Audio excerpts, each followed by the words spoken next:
Oke, salam dan salam sejahtera dan pencerahan kita berkenaan dengan isu Datuk Seri Najib ni, yang mana apabila masuk hospital dan kenyataan media hari ini mengatakan bahawa Najib sakit perut punca masuk hospital. Dan apabila saya baca di sini yang mana kenyataan dikeluarkan oleh anak Datuk Seri Najib, iaitu Noriana Nazwa, menerusi hantaran Insta Story sebentar tadi, memaklumkan bapanya itu sememangnya sering mengalami masalah sakit perut yang berulang.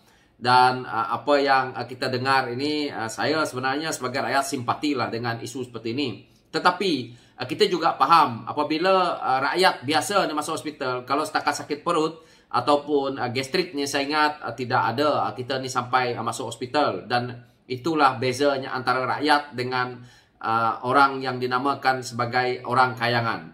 Jadi ini perkara yang kita dah lihat apa yang telah pun berlaku. Dan anak dia ini mengatakan bahawa bapa dia sakit, yang mana dia selalu juga sakit sebelum-sebelum ini, dan dia kata di bawah tekanan ataupun disebabkan gastrik. Memanglah rakyat biasa masuk dalam tu makan ikan kembung yang dah pun agak buruk, dan saya tak tahu layanan kepada Datuk Seri Najib. Adakah dia ikut cara makanan orang di penjara itu? Saya pasti beliau tidak dapatlah nak ikut.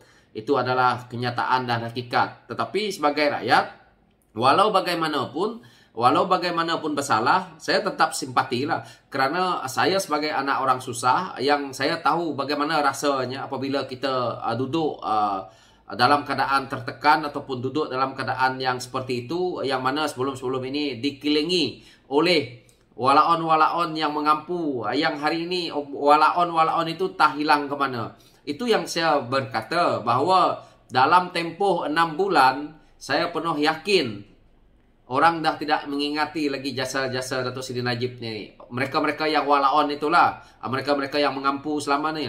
Orang yang mendapat projek tender, yang mendapat berbagai-bagai habuan daripada Datuk Seri Najib ni, mereka dah tidak mendekati dah. Mereka dah mencari pokok lain nak menumpang hari ini, prasit-prasit ini. Jadi akhirnya yang menerima balanya ini, kerana Datuk Seri Najib lah yang kepalanya, maka beliau dah pun dipenjarakan hari ini. Dan akhirnya menerima hukuman, iaitu kita tahu melibatkan 12 tahun penjara, dan juga kita tahu juga melibatkan juga denda. Dan ini adalah penyelewengan yang melibatkan dana SRC internasional yang semua rakyat tahu, iaitu berjumlah 47 juta ada dalam akaun Datuk Seri Najib ni tadi.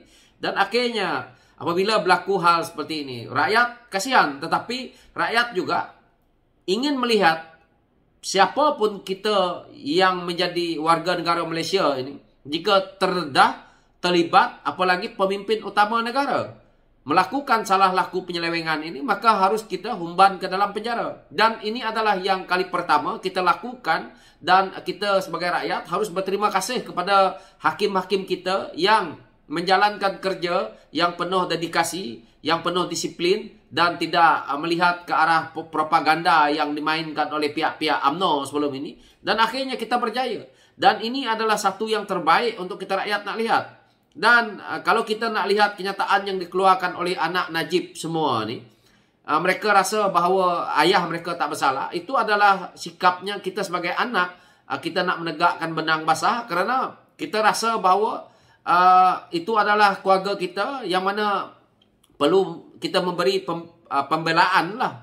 Dan kita tahu juga bahawa rakyat menerima bahawa Datuk Seri Najib ini memang betul-betul bersalah. Dan kita lihat hari ini akhirnya masuk ke penjara Kajang, yang sebelum-sebelum ini kita lihat ada yang buat demonstrasi lah dan sebagainya. Akhirnya dah tak ada lagi. Dan selepas ini, kalau orang-orang lain yang nak buat perkara yang sama seperti Datuk Seri Najib ni, maka mereka akan gerun sedikit kerana bekas Perdana Menteri pun dah masuk, apalagi kami. Jadi ini adalah pengajaran. Dan sepatutnya, seperti mana yang saya lihat komen-komen apabila saya posting tentang isu Datuk Seri Najib ni, banyak yang mengatakan bahawa sepatutnya lebih lama dalam penjara, kerana beliau adalah seorang yang memimpin negara sebelum ini dan melakukan penyelewengan ini. Dan rakyat percaya kalau 42 juta ringgit itu boleh masuk dalam akaun pribadi, bermaksud sebelum-sebelum ini dah pernah Datuk Seri Najib lakukan hal yang mungkin lebih kecil ataupun lebih besar. Dan perkara ini juga kita boleh tahu dengan gaya hidup, kemewahan isteri Perdana Menteri itu, dan bagaimana cara hidup keluarga beliau itu. Dan hari ini anak dia menyebutkan tentang kopi lah, cappuccino lah dan sebagainya. Itu, dan kita tahu Najib juga sebelum ini mengatakan bahwa makan nasi yang bagaimana, dan gaya hidup istri dia, bagaimana anak dia. Hari ini itulah kita lihat cara hidup pimpinan yang mana mendidik anak-anaknya supaya tidak melihat ke arah bawah nih. Yang mana inilah cara hidup kayangan yang diamalkan. Dan anak dia merasakan bahwa apa yang berlaku ini seolah-olah menganiaya. Tetapi dia tidak paham di situ bahwa apa yang rakyat biasa ini rasa. Bahwa rakyat biasa ini merasakan bapaknya itu, yaitu Datuk Seri Najib ini, menganiayakan lebih banyak orang. Kalau kita lihat kenyataan yang dikeluarkan oleh bekas kita punya SPRM yang lalu, yang mana mereka betul-betul susah untuk nak mengheret ataupun nak buka kertas siasatan melibatkan 1MDB ini.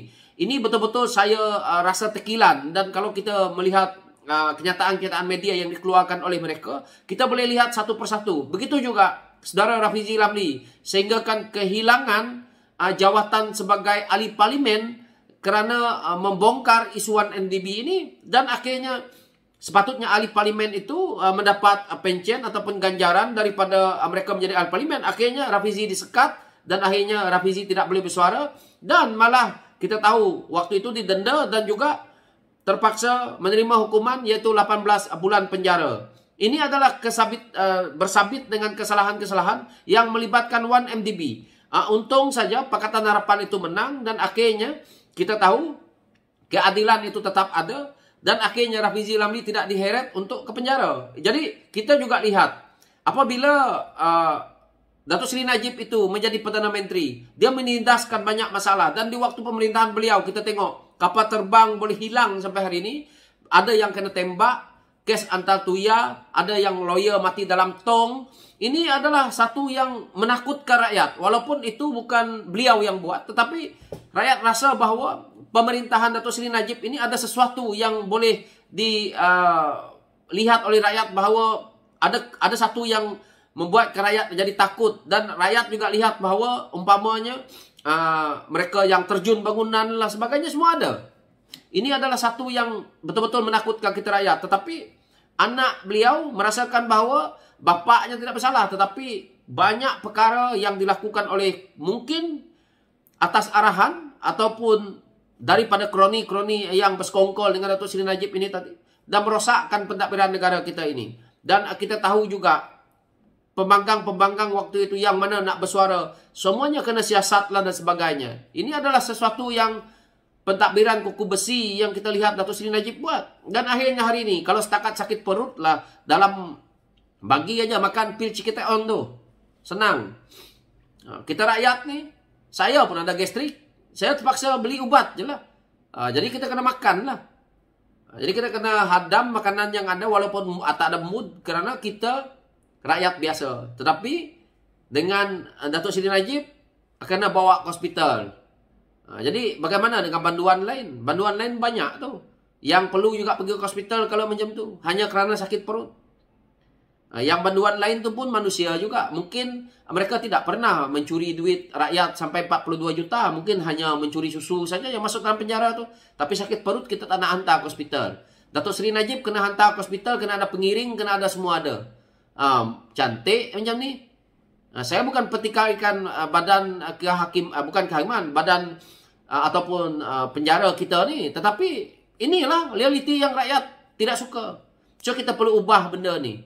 Tidak ada birokrasi lah dalam pentadbiran kita ini. Kalau dah masuk itu sebagai penjenayah, sebagai pesalah, patutnya pukul rata je. Jadi baru itu padan dengan ahli politik kita ni yang selalu merompak, salah guna kuasa dengan pentadbiran negara. So itu penyerahan saya. Sekian, terima kasih.